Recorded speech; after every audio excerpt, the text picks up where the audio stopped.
आए बाहर जाने से उसके जाए बाहर बड़ी मस्तानी है। ओ मेरी महबूबा मेरी जिंदगानी है। अपनी ही धुन में कालू गाना गाता हुआ जंगल के रास्ते से घर जा रहा था। तभी उसके सामने तीन भयंकर भूतिया चिड़िया की आत्मा आ जाती है। तभी भूतिया टोनी चिड़िया की आत्मा कालू की गर्दन पकड़ लेती है। आज तू नहीं बचेगा, तुझे मारकर तेरे शरीर का सारा खून पी जाएंगे। मुझे छोड़ दो, मत मारो मुझे, छोड़ दो मुझे, अरे छोड़ दो। तुझे क्या लगता है हम तेरी बातों की जाल में फंस जाएंगे? कभी नहीं बेवकूफ पक्षी, कभी नहीं। जिसके बाद तीनों भूतिया टोनी चिड़िया, टुनटुनी और सुंदरी कौवी की आत्मा कालू को मार देती है और उसका सारा खून पी जाती है। तभी भूतिया टोनी चिड़िया की आत्मा बोलती है, मजा आ गया इसके ताजे ताजे गरम गरम खून पीकर। लेकिन इतने से खून से तो मेरी प्यास नहीं बुझी। मेरे शरीर को तो और भी खून की जरूरत है। तो फिर इसमें परेशान होने वाली क्या बात है? चलो फिर चलते हैं अपने नए शिकार की ओर। उसे मारकर हम अपनी प्यास बुझा लेंगे। इतना बोलकर तीनों भूतिया चिड़िया की आत्मा अपनी शिकार की तलाश करने लगती है। तभी जंगल के चौराहे पर भूतिया टुनटुनी चिड़िया की आत्मा को तीन पक्षी बात करते हुए नजर आते हैं। लो, मिल गया हमें हमारा शिकार, वो भी एक साथ तीन। इन्हें मारकर इनका खून पीने में हमें बहुत मजा आने वाला है। इतना बोलकर तीनों भूतिया चिड़िया की आत्मा उन पक्षियों के पास जाती है। तभी हरी तोता बोलता है, भूतिया चिड़िया की आत्मा, दोस्तों भागो यहाँ से, वरना ये हमें मार देगी। मैं तुम्हें जिंदा नहीं छोड़ूंगी, तुम सबको मार डालूंगी। ये कहकर वो तीनों पक्षियों को मार देती है। अरे सूरज निकलने वाला है, अब हमें घर चलना चाहिए, नहीं तो हमारा सच हमारी सास को पता चल जाएगा। जिसके बाद वो तीनों भूतिया चिड़िया की आत्मा अपना रूप बदलकर अपने घर जाती है। तभी उनकी सास बबली उन्हें देखकर बोलती है, इतनी सुबह सुबह कहाँ से घूम कर आ रही हो तीनों महारानियाँ? जवाब दो मुझे। जब देखो घूमने के लिए निकल जाती हो, और घर का काम धंधा करना भी होता है या नहीं? वो माँ जी, हम बस टहलने के लिए गए थे।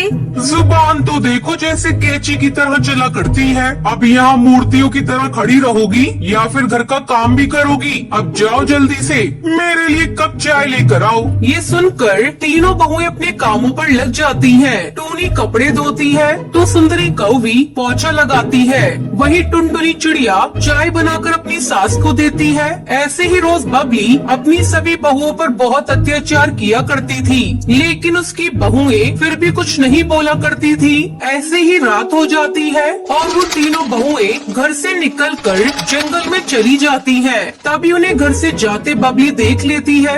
अरे इतनी रात में ये मेरी तीनों बहुएं कहाँ जा रही हैं? मेरे इकलौते बेटे ने 3 शादी कर ली, वो भी इन काम चोरों से। अब मैं पता करके रहूंगी ये तीनों कहाँ जा रही है। बबली उन तीनों का पीछा करती है और देखती है वो तीनों अपने असली रूप में आ गई हैं, जिसे देखकर वो बहुत डर जाती है। हे भगवान, ये कैसा नर्क हो गया? मेरे बेटे ने चिड़िया के भेष में भूतिया चिड़िया की आत्मा से शादी कर ली, अब हमें कौन बचाएगा? तभी बबली कबूतरी वहाँ से भागने लगती है, लेकिन भूतिया टोनी चिड़िया की आत्मा उसे देख लेती है। माँ जी, आप यहाँ क्या कर रही हैं? आपने हमारा क्यों पीछा किया? अब आपने हमारा असली रूप देख लिया है, इसलिए अब हम आपको नहीं छोड़ सकते, आपको मरना होगा। कौन हो तुम और क्यों तुमने चालाकी से मेरे बेटे से शादी की? बताओगी तब ना, जब हम तुम्हें जिंदा छोड़ेंगे। इतना बोलकर भूतिया टोनी चिड़िया की आत्मा बबली के ऊपर हमला करने लगती है। तभी बबली चाकू से टोनी के पंख काट देती है। टोनी के पंख काटते ही टुनटुनी और सुंदरी कौवी की आत्मा वहाँ से गायब हो जाती है। भूतिया टोनी चिड़िया की आत्मा एक सुंदर सी चिड़िया में बदल जाती है। आपका ये एहसान मैं कभी नहीं चुका सकती माँ जी, आपने मुझे श्राप से मुक्त किया है। कौन हो तुम? और ये तुम्हारा कौन सा रूप है? और वो दोनों कहाँ गायब हो गई? माँ जी, मैं जादुई चिड़िया हूँ। एक दिन मैं जंगल में घूम रही थी, लेकिन गलती से मुझसे एक बाबा की तपस्या भंग हो गई थी और उन्होंने मुझे श्राप दिया था कि मेरा ये सुंदर रूप 3 भयानक भूतिया चिड़िया की आत्मा में बदल जाए और हम तीनों की शादी एक ही कबूतर से होगी। जिस दिन हमारी सास हमारी पंख काट देगी, उस दिन मैं श्राप से मुक्त हो जाऊंगी। बहू, मैं एक बहुत बुरी सास हूँ। मैंने कभी भी तेरे साथ अच्छा नहीं किया। तू मुझे माफ कर दे। आज मुझे अपनी गलती का एहसास हो गया है। आपको अपनी गलती का एहसास हो गया, यही बहुत बड़ी बात है माँ जी। अब मुझे जाना होगा। इतना बोलकर जादुई टूनी चिड़िया वहाँ से गायब हो जाती है। ये कहानी सुंदरवन जंगल की है, जहाँ के पक्षी अपने खेतों का अनाज, फल, सब्जियाँ बाजारों में बेचने जाया करते थे। उन्हीं पक्षियों के बीच एक भूतिया चिड़िया की आत्मा अपना रूप बदलकर एक सुंदर चिड़िया के रूप में टमाटर बेचने का काम किया करती थी। टमाटर ले लो, टमाटर, ताजे ताजे देसी टमाटर। एक बार खाओगे तो बार बार लेने आओगे और इसका स्वाद कभी भूल नहीं पाओगे। उसकी आवाज सुनकर सब पक्षी उसके टमाटर खरीद लेते हैं। उसे शाम हो जाती है और भूतिया चिड़िया की आत्मा अपने घर की तरफ गाना गाते हुए जाने लगती है। लिखे जो खत तुझे वो तेरी याद में हजारों रंग के नजारे बन गए। सवेरा जब हुआ तो फूल बन गए, जो रात आई तो सितारे बन गए। लिखे जो खत तुझे। तभी उसका ये गाना सुनकर कालू हरी तोता बोलते हैं, तुमने बुलाया और हम चले आए। अब बताओ चलना कहाँ है? अच्छा बेटा, अभी बताती हूँ कहाँ चलना है। ये कहकर भूतिया टूनी चिड़िया की आत्मा अपने असली रूप में आ जाती है। अरे कालू, ये कोई खूबसूरत चिड़िया नहीं, ये तो भूतिया चिड़िया की आत्मा है। भाग भाई, अपनी जान बचानी है तो। वो दोनों भागने लगते हैं कि तभी भूतिया टूनी चिड़िया की आत्मा उन दोनों को मार देती है। ऐसे ही काफी दिन गुजर जाते हैं। अब हर रोज पक्षियों की लाश जंगल में देखकर पक्षी परेशान हो जाते हैं। एक दिन, अरे भाई, कौन है जो सब पक्षियों को मार रहा है? किसकी दुश्मनी है इन पक्षियों से? कुछ समझ में नहीं आ रहा है। अरे बंटी, ये कोई दुश्मन का काम नहीं बल्कि किसी आत्मा का काम लगता है। चलो सरपंच कड़कनाथ सेठ के पास, वो ही इस परेशानी का हल बताएंगे। जंगल के सब पक्षी सरपंच कड़कनाथ सेठ के पास जाते हैं और उसे सब घटना के बारे में बताते हैं। जंगल वालों, तुम परेशान मत हो। मैं तांत्रिक बाबा से इस बारे में बात करता हूँ, वो हमारी मदद जरूर करेंगे। ये कहकर कड़कनाथ सेठ तांत्रिक बाबा के पास जाता है और उसे अपनी समस्या बताता है। फिर रात में बाबा पक्षियों के साथ हवन करके भूतिया टूनी चिड़िया की आत्मा को बुलाते हैं। क्यों बुलाया है तांत्रिक तूने मुझे?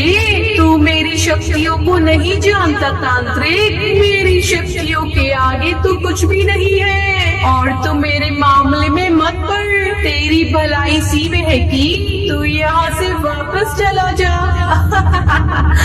ए भूतिया चिड़िया, तू नहीं जानती मैं कौन हूँ। अभी मैं अपनी शक्तियों का तुझे बताता हूँ। ये कहकर तांत्रिक मंत्र पढ़ने लगता है और भूतिया टूनी चिड़िया की आत्मा पर गंगा जल डाल देता है, जिससे वो जलने लगती है। छोड़ो, मैं सब बताती हूँ। मेरा नाम टूनी था और मैं किसान की बीवी थी। मेरा पति पूरा दिन खेतों में काम किया करता था और मैं अपने खेतों का टमाटर बाजार में बेच कर आया करती थी। ऐसे ही एक दिन की बात है, उस दिन मुझे टमाटर बेच कर घर आने में शाम हो जाती है। तभी रास्ते में मुझे जंगल के सरपंच कड़कनाथ सेठ मिलता है। अरे क्या बात है टूनी, आज तुझे घर लौटने में शाम हो गई? सरपंच जी, वो बस आज बाजार में टमाटर बेचने में देरी हो गई। इतना बोलकर टूनी वहाँ से जाने लगती है कि तभी सरपंच टूनी का पंख पकड़ लेता है। अरे टूनी, इतनी भी जल्दी क्या है? जरा थोड़ी देर हमारे साथ भी बातें कर लो। तुम ये क्या कह रहे हो सरपंच? तुझे जरा भी शर्म नहीं आई ये सब कहने में? ये सुनकर कड़कनाथ सेठ टूनी चिड़िया के साथ बदतमीजी करने लगता है। तभी टूनी सरपंच को जोर का धक्का देती है और वहाँ से भागकर एक कुएं में कूद जाती है और उसकी उसी कुएं में मौत हो जाती है। तभी से मैं अपनी मौत का बदला लेने के लिए तड़प रही हूँ और जब तक मैं सरपंच को मारकर अपनी मौत का बदला ना ले लूँ, मुझे शांति नहीं मिलेगी। मैं जानता हूँ तेरे साथ जो कुछ भी हुआ वो बहुत गलत था, पर अब तू इन्हें मत मार। इन्हें अपनी गलती का एहसास हो गया है और तू यहाँ से चली जा। मैं अपना बदला लिए बगैर यहाँ से नहीं जाऊंगी, नहीं जाऊंगी। बाबा के बार बार समझाने पर भी भूतिया चिड़िया की आत्मा नहीं मानती, जिसकी वजह से बाबा गुस्से में आ जाते हैं और उस पर गंगाजल छिड़क देते हैं। उसकी आत्मा आसमान की ओर चली जाती है और उसे हमेशा हमेशा